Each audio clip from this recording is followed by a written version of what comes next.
Hello, welcome to Gen Z Finance. I'm an older Gen Z on the cusp of being a young millennial here on YouTube, documenting my financial journey. It is now the beginning of Q2 of 2021, which for me means it's time to check in on my 2021 financial goals and look back at all the progress or lack thereof I have seen for all of these in Q1. So a little bit about me and my goals if you are new to my channel. I am 23, I am working full time. I do have a part-time job and I also have a small side hustle income, which is YouTube. So thank you for watching. Make sure to like this video, subscribe, and leave me a comment as well if you want to help grow that income. And I do live at home for cheap. If you want a better idea of what my expenses are, I will link a playlist up above for all of my budget with me so you can get a sense of what my expenses are. At the end of 2020, I set out some financial goals that I would like to hit this year, but I do like to check in on my progress and update them as needed pretty regularly, and I think doing this every quarter is just the perfect schedule. So I grouped all of my financial goals into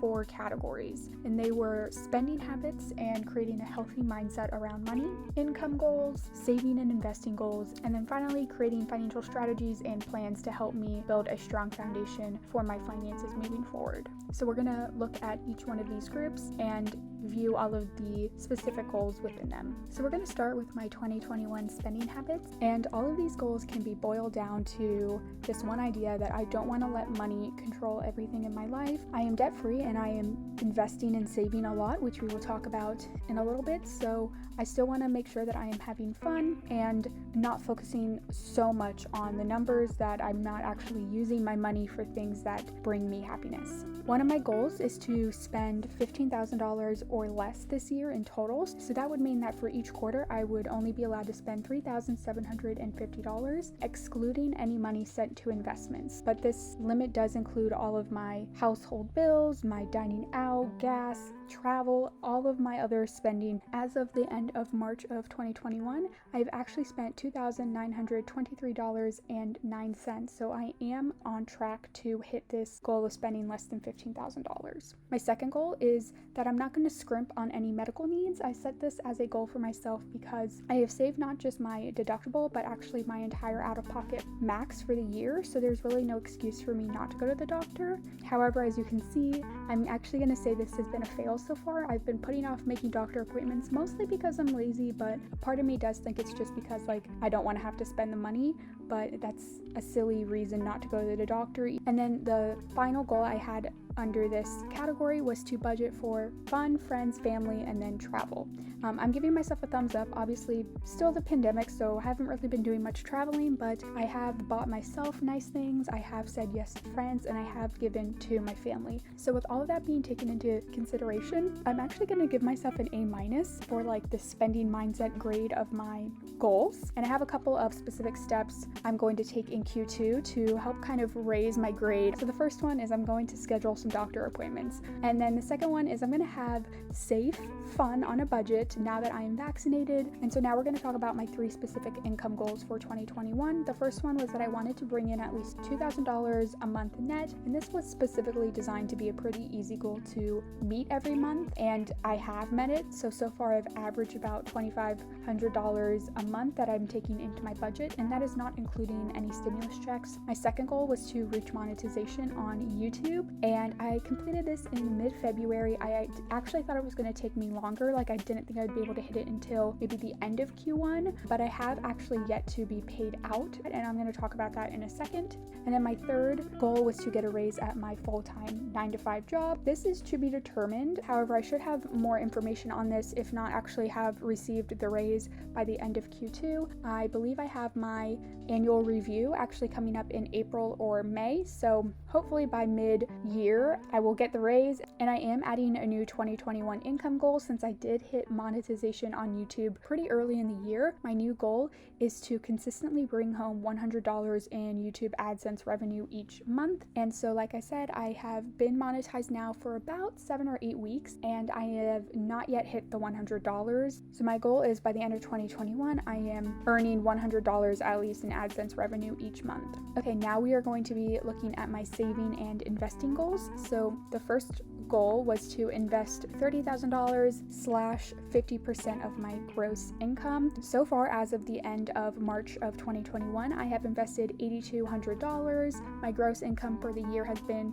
about $15,700. So if you take what I've invested so far and divide it by my gross income, I have invested 52.5%, which means I am on track to hit this goal. My second goal was to define and track a monthly savings rate. I clarified the numbers and data that I wanted to track, and I actually keep track of my investing rate, my giving rate every single month. So that is how much I am giving either via donations to charity or gifts to family and friends. And I now have data through the end of Q1 of 2021, so we are on track. My third goal is to increase my cash savings by $10,000. At the end of 2020, I had about $20,800 of cash on hand. As of the end of Q1 of 2021, I now have about $24,600. So that roughly works out to about $3,800, which would mean I'm 38% complete to saving another $10,000 in cash. This number is going to fluctuate a lot through the years, and I'm not really too concerned with this goal. If I end up investing more than 50% this year, and that just so happens to mean that I'm not saving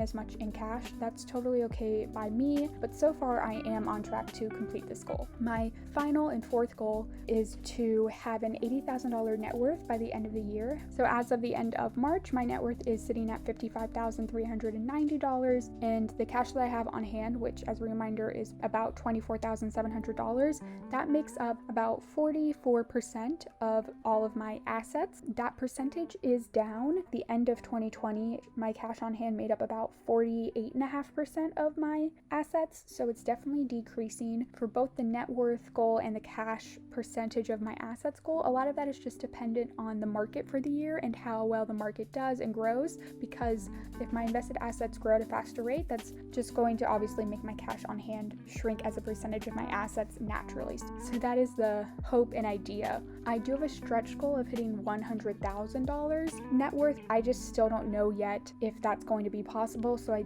think $80,000 is possible, doable for me, which is totally okay. $80,000 is my goal, and that's what I'm going to focus on first and foremost. So taking into consideration everything we just talked about, I'm going to give myself an A+ for my saving and investing grade. I am on track with all of the goals that I can completely control. So I say stick to the plan. This is just a moment from Survivor. To quote Keith Nail, I say stick to the plan. I'm going to keep investing at least 50% of my income, continue to track my investing rate. The one new goal I do have is I do want to max out my 401k this year. This was not originally a goal I had. The $30,000 investing goal was based on maxing out my Roth IRA, HSA, and then investing heavily in my 401k, but I didn't think at the time that I would be able to max out my 401k. But as of now, I am actually on track to max out my 401k. So assuming things continue to go well, that might be possible for me to hit this year, which I was totally not expecting at the beginning of 2021. Okay, so the last category of my goals was to find financial strategies to make my money work harder for me. And by this, I mean I wanted to really get into and start utilizing cashback sites, credit card rewards, referral bonuses, account bonuses, and ideally just find safe ways to use the cash that I do have on hand to make me just a little bit more. So as a grade, I give myself an 85%, which is a solid B. I have been using Rakuten and referring other people to use Rakuten, so I've been getting some cash back from Rakuten. I opened a new Chase checking and savings account and completed the steps to get a $500 bonus from them. I did open a new credit card this quarter, the Chase Sapphire Preferred, and so this is my first kind of step into the travel credit cards and getting travel reward points. I did find some ways to earn a little bit of money off of my spending and the cash that I have on hand. I just want to continue this process. Particularly, I really want to find more cashback sites that I think are easy to use and are worth it to use. So overall, to wrap everything up, Q1 was good. I'm on track for practically all of my goals, and I'm going into Q2 with a game plan for how to continue my progress and improve. And I'm also just really excited to see another quarter where I can make more progress.